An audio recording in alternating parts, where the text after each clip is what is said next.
नमस्कार, स्वागत है आप सभी का। आप देख रहे हैं आरएस टीवी विशेष। मैं हूं प्रीति। दुनिया के सबसे ऊंचे जंग के मैदान में फंसे लांस नायक हनुमंत थप्पा आखिरकार जिंदगी की जंग हार गए। गुरुवार को उन्होंने आखिरी सांस ली।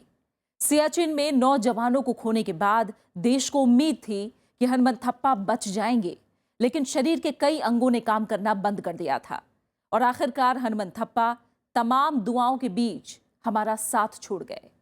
विशेष में आज हम हनुमंत थप्पा से आपको रूबरू कराएंगे और बताएंगे क्या है सियाचिन और क्यों ये भारत के लिए इतना अहम है।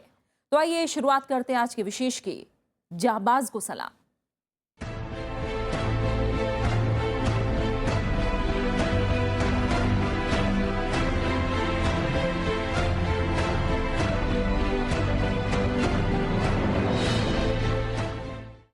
पूरे देश को कुदरत से एक और चमत्कार की उम्मीद थी, लेकिन ऐसा नहीं हो सका।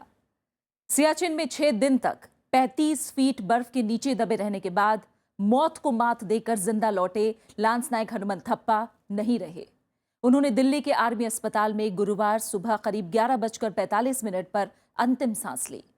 हनुमंत थप्पा के शरीर के ज्यादातर अंगों ने काम करना बंद कर दिया था। कर चले हम फिदा,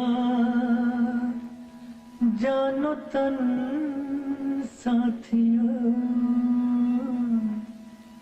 अब तुम्हारे हवाले वतन साथियों।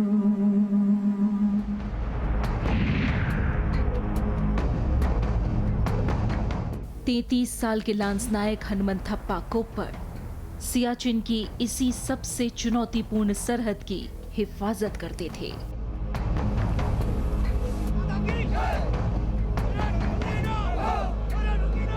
-45 डिग्री सेल्सियस में ज्यादा देर तक रहने से पहले इंसान को हेलुसिनेशन और फिर हाइपोथर्मिया हो जाता है,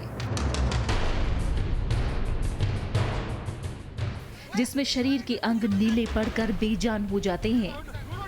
अब जरा सोचिए, एक इंसान 6 दिनों तक ऐसे चुनौतीपूर्ण माहौल में रहता है और जिंदा निकाल लिया जाता है, तो इसे चमत्कार ही कहा जाएगा। लांस नायक हनुमंत थप्पा मौत को हराने के काफी नजदीक पहुंच गए, लेकिन गुरुवार को उनके शरीर ने हार मान ली। दिल्ली के आर्मी के रिसर्च एंड रेफरल अस्पताल में हनुमंत थप्पा ने आखिरी सांस ली। आखिरी समय में उनके शरीर के सभी अंगों ने काम करना बंद कर दिया था। सियाचिन के बहादुर हनुमंता की जान की रक्षा के लिए हमने पूरी कोशिश की और उसको जो भी इस बीमारी में कोई भी ट्रीटमेंट की जरूरत थी वो इसको दी गई, लेकिन भगवान के सामने आखिरकार उस बहादुर जवान ने और हमने हार माननी पड़ी। मंगलवार 9 फरवरी को लांस नायक हनुमंत थप्पा को सियाचिन से वायुसेना के विमान के जरिए इलाज के लिए दिल्ली लाया गया। उनके साथ वायुसेना के एक गहन चिकित्सा विशेषज्ञ और सियाचिन बेस कैंप के एक डॉक्टर भी थे। अस्पताल लाने के वक्त से ही उन्हें वेंटिलेटर पर रखा गया था। हनुमंत थप्पा कई घंटों तक कोमा में रहे। 6 दिन तक बर्फ में दबे रहने की वजह से उनके शरीर का पानी सूख चुका था। डिहाइड्रेशन के अलावा ठंड से उन्हें हाइपोथर्मिया भी हो गया था। निमोनिया के चलते लिवर और किडनी ने काम करना बंद कर दिया था। हनुमंत थप्पा के इलाज के लिए न्यूरोलॉजिस्ट, नेफ्रोलॉजिस्ट, एंडोक्राइनोलॉजिस्ट और सर्जन की टीम लगी हुई थी। डॉक्टरों की टीम लगातार उनकी हालत की निगरानी कर रही थी। निमोनिया हो चुका था और वह बहुत ही फलमेंट किस्म का निमोनिया था, जिसके कारण उसके लंग के कुछ हिस्से पूरी तरह से नष्ट हो चुके थे। Ventilation, circulation maintenance, body temperature maintenance, antibiotic, ये सारे प्रयास हनुमंता की जान बचाने के लिए मेरी टीम जो पीछे मेरे बैठी हुई हैं, इनमें से कल Ranjit Nair kidney specialist, colonel Pawan Dhull neurologist, colonel Monish Nakra हमारा क्रिटिकल केयर स्पेशलिस्ट और ब्रिगेडियर सुनीता कक्कड़ है, जो इन सब के एफर्ट्स को कोऑर्डिनेट कर रही थी। इन्होंने पूरी कोशिश की। मंगलवार को प्रधानमंत्री नरेंद्र मोदी, रक्षा मंत्री मनोहर पर्रिकर ने भी आर्मी अस्पताल जाकर हनुमंत थप्पा की सेहत का जायजा लिया था। कर्नाटक के बेटे दूर से उनका परिवार भी दिल्ली आ गया था। अमिताभ अरुण दुबे के साथ bureau report, Rajya Sabha TV. Lance naik Hanumanthappa के निधन से पूरे देश में शोक की लहर है। राष्ट्रपति, उपराष्ट्रपति, प्रधानमंत्री, रक्षा मंत्री, तीनों सेनाओं के प्रमुखों, कांग्रेस अध्यक्ष सोनिया गांधी समेत देश की कई हस्तियों ने हनुमंथप्पा के निधन पर शोक जाहिर किया है। उपराष्ट्रपति मोहम्मद हामिद अंसारी ने उन्हें साहस और प्रतिबद्धता का प्रतीक बताया।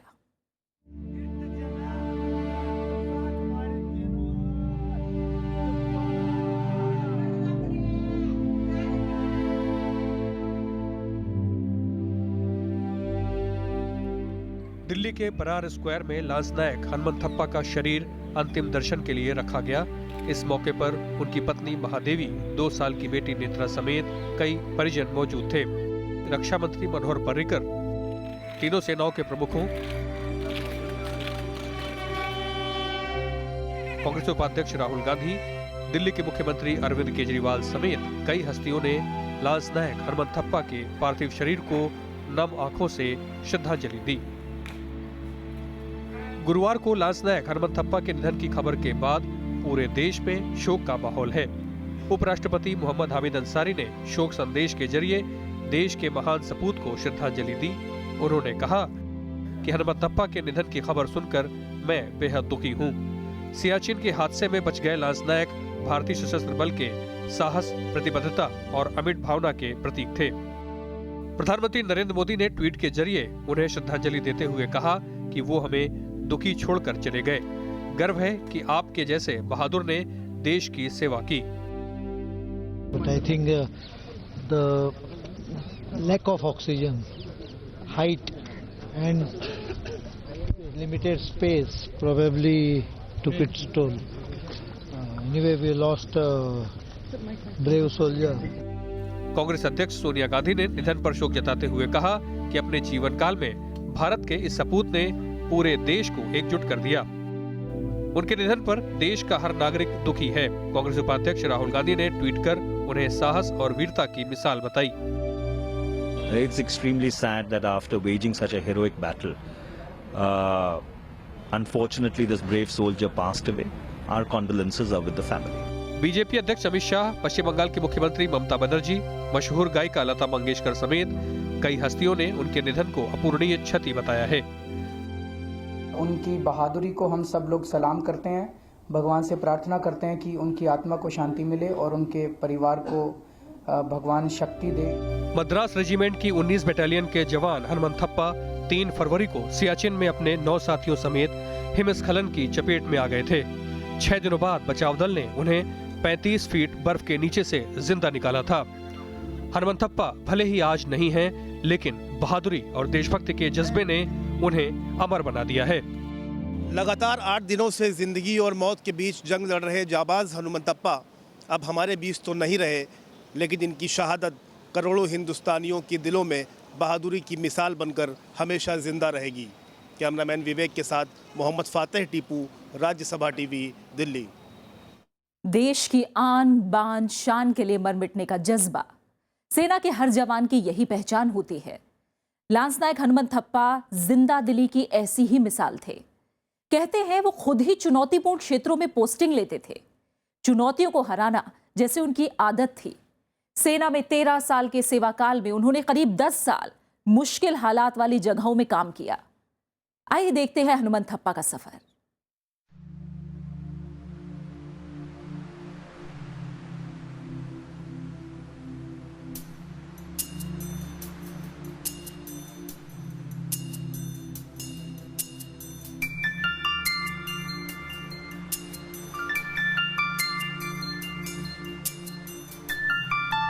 कर्नाटक बेट्टूर गांव।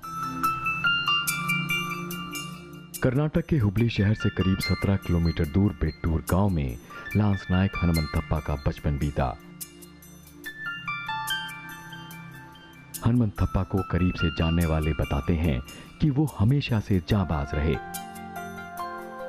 गांव की इन्हीं गलियों में उनका बचपन बीता। रोजाना करीब 6 किलोमीटर दूर पैदल चलकर वो स्कूल जाया करते थे। यानी उन्होंने संघर्षपूर्ण स्थितियों का सामना करना बचपन से ही सीख लिया था। चुनौतियों का डटकर सामना करने की आदत ताउम्र उनके साथ रही। ये बात इस चीज से भी जाहिर होती है, हनुमंतप्पा 3 बार सेना में भर्ती होने से नाकाम रह गए थे, लेकिन उन्होंने हार नहीं मानी। आखिरकार 4थी बार सेना में भर्ती होने के बाद ही उन्होंने दम लिया। उनसे पहले भी इस गांव के कई लोग सेना में गए और उन्हीं लोगों से उन्हें सेना में जाने की प्रेरणा मिली। 25 अक्टूबर सन 2002 को हनुमंतप्पा मद्रास रेजिमेंट की 19वीं बटालियन में भर्ती हुए। शुरुआत से ही उन्होंने चुनौतीपूर्ण जगहों पर पोस्टिंग चुनी। सन 2003 से 2006 के बीच वो जम्मू कश्मीर के माहौर में तैनात रहे, जहां उन्होंने आतंकवाद निरोधी अभियान में सक्रिय रूप से काम किया। हनुमंतप्पा ने सन 2008 से 2010 के बीच अपनी मर्जी से 54वीं राष्ट्रीय राइफल में सेवा चुनी। यहां पर भी आतंकवाद से लड़ने में उन्होंने अदम्य साहस का परिचय दिया। सन 2010 से 2012 के बीच पूर्वोत्तर में भी उन्होंने अपनी मर्जी से असम के उग्रवादी संगठनों के खिलाफ अभियानों में सक्रियता से हिस्सा लिया। अगस्त 2015 से वो सियाचिन ग्लेशियर के बेहद ऊंचाई वाले क्षेत्र में तैनात थे। चुनौतियों से लोहा लेने का उनका अदम्य साहस यहां पर भी दिखा। दिसंबर 2015 में हनुमंतप्पा ने सियाचिन की सबसे ऊंचाइयों वाली चौकी में से एक सोनम पोस्ट को चुना। ये वही चौकी है जहां तापमान अक्सर -45 डिग्री सेंटीग्रेड से नीचे रहता है और हवाएं 100 किलोमीटर प्रति घंटे की रफ्तार से चलती हैं। 3 फरवरी को सियाचिन आर्मी कैंप के पास हिमस्खलन में हनुमंतप्पा समेत 10 जवानों के दबने की खबर आई। दरअसल ग्लेशियर के एक बड़े टुकड़े के दरक जाने की वजह से एवलांच आया। इस टुकड़े के दरकने के बाद बर्फ के बड़े बड़े बोल्डर्स इलाके में फैल गए। इसके बाद सेना की 19वीं मद्रास रेजिमेंट ने रेस्क्यू अभियान चलाया। सेना के लिए यह ऑपरेशन बेहद चुनौतीपूर्ण था, क्योंकि यहां 35 फीट तक ब्लू आइस जम गई थी और सेना को इंच दर इंच सर्च करना था। सर्च ऑपरेशन के 6 दिन बाद लांस नायक हनुमंतप्पा बेहद नाजुक हालत में जिंदा पाए गए। सेना के मुताबिक एयर पॉकेट की वजह से वो बर्फ के नीचे दबे रहने के बावजूद भी बचे रहे। हिमस्खलन की खबर आने के बाद से ही बेट्टूर गांव में मातम का माहौल था, लेकिन जब हनुमंतप्पा के जिंदा बचने की खबर आई तो परिवार समेत सभी की आस बंध गई थी कि शायद कोई चमत्कार हो जाए। हिमस्खलन से ठीक एक दिन पहले हनुमंतप्पा ने अपने परिजनों से बातचीत की थी। उन्होंने वादा किया था छुट्टियों में घर आने का, लेकिन वो हमेशा के लिए दुनिया को अलविदा कहकर चले गए। Bureau report, Rajya Sabha TV. फिलहाल एक छोटे से ब्रेक के लिए रुक रहे हैं और ब्रेक के बाद आपको बताएंगे सियाचिन क्यों है हमारे लिए इतना अहम।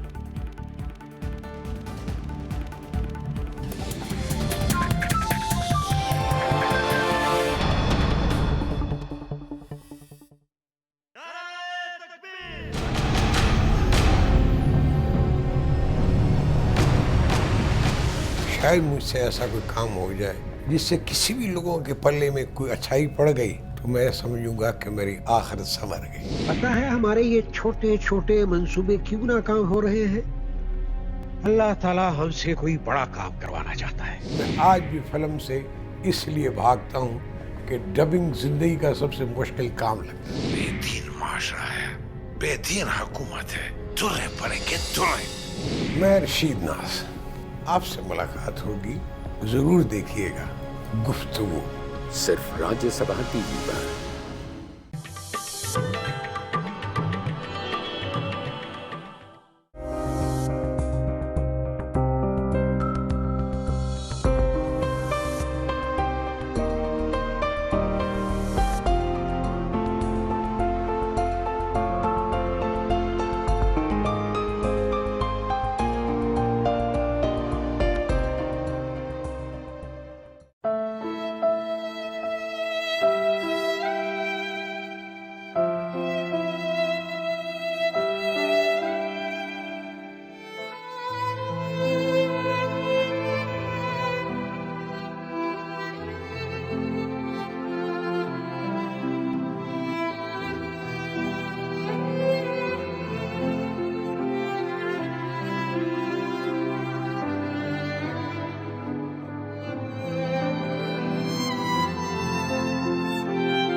नमस्कार, मैं हूं राजेश बादल। नया कलेवर, नया अंदाज,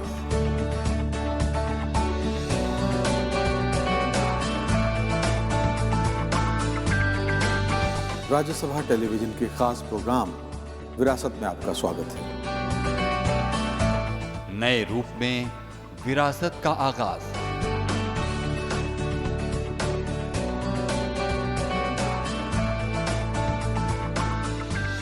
देखिए हर बार नया किरदार।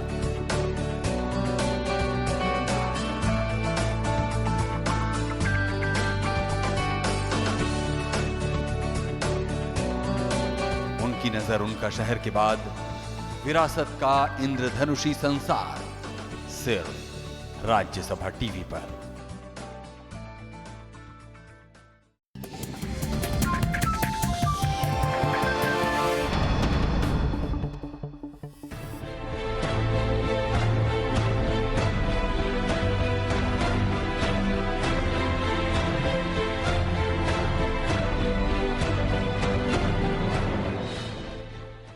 लांस नायक हनुमंत थप्पा आखिरकार हमारा साथ छोड़ गए। बीते कुछ दिनों से पूरे देश में उनके लिए जिस तरह से दुआएं मांगी गई वो सब बेअसर साबित हुई, लेकिन हनुमंत थप्पा हमारे लिए एक प्रेरणा बन गए। लोगों के भीतर भावनाओं का गुबार फूट रहा था और क्या उत्तर भारत, क्या दक्षिण भारत, हर जगह उनके लिए दुआओं का सिलसिला तेज था। अब उनके जाने के बाद लोग गमगीन हैं और दुआएं थम गई हैं। आइए देखते हैं लांस नायक हनुमंत थप्पा के लिए देश के लोगों ने किस तरह एकजुट होकर दुआएं मांगी।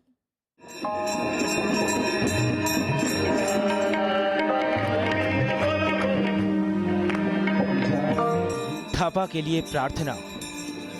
जी हां, वाराणसी में लोगों ने उम्मीदों का दिया जलाया था। लांस नायक हनुमंत थप्पा की तस्वीरें हाथ में पकड़े लोगों को उम्मीद थी कि उनकी जिंदगी का दिया भी इसी तरह जलता रहेगा। बड़े बुजुर्गों से लेकर बच्चों और महिलाओं तक सब एकजुट होकर हनुमंत थप्पा की सेहत की दुआ मांग रहे थे। जो शहीद हुए हैं हम उनके लिए श्रद्धांजलि किए हैं, और हनुमंत थप्पा जी जो अभी जूझ रहे हैं हॉस्पिटल में जिंदगी और मौत से, उनके लिए हम लोगों ने दुआ किया है कि वो ठीक हो जाए। और दीप प्रज्वलित करके पूरे देश को हम एक संदेश देना चाहते हैं कि हम सब उस अपने सैनिक के लिए दुआ करें। लांस नायक हनुमंत थप्पा हमारे लिए कौमी एकता के प्रतीक बन गए थे। हर मजहब के लोग उनकी सेहत के लिए एक साथ दुआओं में हाथ ऊपर उठा रहे थे, दरगाहों पर चादर चढ़ा रहे थे। हमारा यही कारण है कि जो हिंदू मुस्लिम भाई हम लोग मिलके ये दुआ करते हैं ईश्वर से कि जो हनुमंत थप्पा सियाचिन ग्लेशियर में बेचारे जिंदगी और मौत से जूझ रहे हैं, आईसीयू में हैं, उनको ईश्वर अल्लाह ताला उनको जल्दी से जल्दी ठीक करे। वो हमारे भारत के सैनिक हैं, उन्हीं की व्यवस्था से आज हिंदुस्तान सुरक्षित है। आज यहाँ मस्जिदों के जरिए से, और मुझे उम्मीद है कि गुरुद्वारा हो, चाहे मंदिर हो, गिरजाघर हो, तमाम मजहब से ताल्लुक़ रखने वालों ने आज उसके लिए दुआएं की है। और हमें अल्लाह रब्बुल इज़्ज़त से, ऊपर वाले भगवान और ईश्वर से उम्मीद है कि वो हमारी दुआओं को रायगा नहीं जाने देगा। ये तस्वीरें हैं बोध गया की। इन तस्वीरों को देखकर कोई भी ये अंदाज़ा लगा देगा कि हनुमंत थप्पा भले ही कर्नाटक में पैदा हुए हों, लेकिन उनकी कोई सरहद नहीं थी। हर जगह लोगों की मन्नत में उनका ही नाम था। और हुबली में आरती का ये दृश्य देखिए, बच्चों की प्रार्थना देखिए, और सियाचिन में जूझने वाले इस जाबाज के प्रति लोगों की मोहब्बत देखिए। हनुमंत थप्पा हमारे बीच नहीं है, लेकिन वो लोगों के दिल में गहरे उतर गए हैं। आरती, पूजा, नमाज और यज्ञ, इन सब के बीच एक सूत्र है, उसका नाम है हनुमंत थप्पा। 35 फीट गहरी खाई में, बर्फ की खाई में उनका जीवन दिया, सांसें दी, और उस वीर सपूत को ईश्वर ने कृपा की उस पे। अब उनका जल्दी से स्वास्थ्य ठीक हो, इसी कामना के साथ इस यज्ञ का आयोजन किया गया है। और हम प्रार्थना करते हैं ईश्वर से कि ये उनका स्वास्थ्य जल्दी से ठीक हो। मुरादाबाद में उनके लिए खास तरह से लोगों ने दुआ मांगी पेंटिंग के जरिए। हौसले की उड़ान, देश का सलाम। दर्जनों लोगों ने पोस्टर पर इस इबारत के जरिए उनकी सलामती की उम्मीद की। कलाकारों के जहन में हनुमंत थप्पा बीते कुछ दिनों से गहरे पैबस्त थे। ओडिशा के पुरी में रेत से उनकी विशाल मूर्ति बनाई गई, जहां कई लोगों ने उनकी सेहत पर चिंता जताई, लेकिन उनके भीतर ये उम्मीद भी थी कि हनुमंत थप्पा ठीक हो जाएंगे। तो उन्होंने कोमा में से बाहर आए और उन्होंने अपना जीवन अच्छी तरह से जी कर अपने देश के लिए और आगे अपना काम बढ़ाए। इसलिए मैं उनके लिए बहुत प्रार्थना करती हूँ और सब देशवासियों को भी कहती हूँ कि उनके लिए प्रार्थना करें। इन सारी दुआओं के बावजूद लांस नायक हनुमंत थप्पा हमारा साथ छोड़ गए हैं, लेकिन लोगों के दिल में वो हमेशा हमेशा के लिए जिंदा रहेंगे। Bureau report, Rajya Sabha TV. Siachen रणनीतिक लिहाज से भारत के लिए बेहद महत्वपूर्ण है। जम्मू कश्मीर के ऊपरी हिस्से में मौजूद सियाचिन ग्लेशियर की निगरानी बेहद चुनौती भरी है। चीन की सीमा से सटे सियाचिन पर भारत और पाकिस्तान के बीच कई बार तकरार हो चुकी है। बीते 3 दशकों से भारत ने वहां सेना तैनात कर रखी है, जो बेहद मुश्किल हालात में गश्त लगाती है।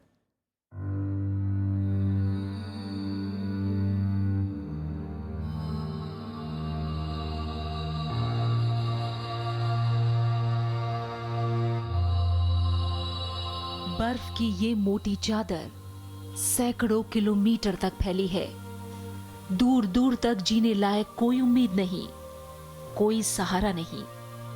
बेजान और बेबस इस इलाके में तापमान ऐसा कि खून तक जम जाए। यहाँ का पारा 0 से 50 डिग्री तक नीचे गिर जाता है। समुद्र तल से 18,000 से ज्यादा की ऊंचाई पर मौजूद ये है सियाचिन ग्लेशियर। जीने की सारी दुश्वारियों को दरकिनार कर हमारी सेना के जवान दिन रात निगाहबानी में जुटे रहते हैं। इसे दुनिया का सबसे ऊंचा और मुश्किल जंग का मैदान माना जाता है। पृथ्वी के दोनों ध्रुवों को छोड़ दें तो ये दुनिया का दूसरा सबसे बड़ा ग्लेशियर है। जाहिर है चौकसी यहाँ जितनी मुश्किल है उतनी खतरनाक भी। पहले बड़ी कैजुअल्टीज होती थी, सामान ठीक नहीं था हमारे पास। उसके बाद ट्रेनिंग नहीं थी। उसके बाद स्टैंडर्ड ऑपरेटिंग प्रोसीजर नहीं थे। जैसे आजकल वो 9,000 पे वो करते हैं उनको एक्लोमेटाइज, फिर 11,000 पे, फिर वो आस्ता आस्ता करके बढ़ जाते हैं। So that our thing get used to it. Jammu Kashmir के उत्तरी हिस्से में चीन की सीमा से सटा ये इलाका भारत के लिए बेहद अहम है। काराकोरम पहाड़ों के पूर्वी हिस्से में मौजूद सियाचिन शुरू में वीरान था, लेकिन पूरा इलाका इतना दुर्गम है कि ना तो भारत और ना ही पाकिस्तान ने वहां सेना की तैनाती की। 1983 में पाकिस्तान ने अचानक वीरान होने का फायदा उठाया और सियाचिन को अपना उत्तरी हिस्सा बता दिया। आनन फानन में पाकिस्तान ने सेना भी भेज दी। भारत को जैसे ही खबर लगी तो सेना ने मुश्किलों से लोहा लेते हुए ऑपरेशन मेघदूत की शुरुआत की। सियाचिन की चढ़ाई भारत की तरफ से ज्यादा मुश्किल है, लेकिन जवानों के हौसलों को ये ऊंचाई तोड़ नहीं सकी। आखिरकार भारत को इस जंग में जीत हासिल हुई। 1984 की जंग के बाद अब तक दोनों तरफ से निगाहबानी जारी है। दूसरी तरफ पाकिस्तान है, नॉर्थ में चाइना है। हमारा उसको होल्ड करना बहुत ही इम्पोर्टेंट है। अगर हम उसको खाली कर देंगे तो पाकिस्तान उसको ऑक्यूपाई कर सकता है, ये एक जाहिर सी बात है। अभी तक ये विवादित क्षेत्र है, इसमें पाकिस्तान कहता है कि आपका नहीं है, हम कहते हैं कि पाकिस्तान का नहीं है। ये इसकी जो हिस्ट्री है वो 1971 वॉर के बाद जो डिमार्केशन हुआ लाइन ऑफ कंट्रोल का, वो एक पॉइंट पे जाके ख़त्म हो जाता है। उस पॉइंट के ऊपर जो एरिया है उसको सियाचिन कहते हैं। 28 साल तक दोनों तरफ से छिटपुट गोलीबारी होती रही। 2003 में आखिरकार दोनों मुल्कों ने युद्ध विराम की घोषणा की, लेकिन चौकसी का दौर आज तक जारी है। भारत के लिए रणनीतिक तौर पर यह इसलिए महत्वपूर्ण माना जाता है क्योंकि एक तरफ चीन और दूसरी तरफ से पाकिस्तान अपने विस्तारवादी मंसूबे को पूरा करना चाहता है। भारत ने 1984 से अब तक 34 अधिकारियों समेत 880 जवानों को खोया है। अनुमान के मुताबिक सियाचिन में आपूर्ति जारी रखने के लिए भारत को रोजाना 7.25 करोड़ रुपए खर्च करने पड़ते हैं। एक रोटी की लागत सियाचिन में 2,000 रुपए पड़ती है। जाहिर है सियाचिन कोई मामूली जगह नहीं। यहाँ तैनात सैनिकों को अलग से भत्ता दिया जाता है। इसी ग्लेशियर के सोनम में दुनिया का सबसे ऊंचा हेलीपैड है। हालात इतने विकराल होते हैं कि टूथपेस्ट तक जम जाते हैं। ऐसी चुनौतियों के बीच सियाचिन पर भारत का परचम लहराए रखने के लिए सेना के जवान दिन रात जुटे रहते हैं।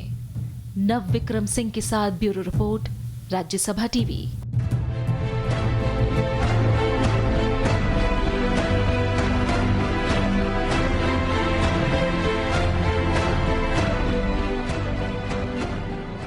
और इसी के साथ फिलहाल विशेष में आज के लिए इतना ही। देश और दुनिया के तमाम अहम घटनाक्रम को जानने के लिए आप देखते रहिए राज्यसभा टीवी। नमस्कार।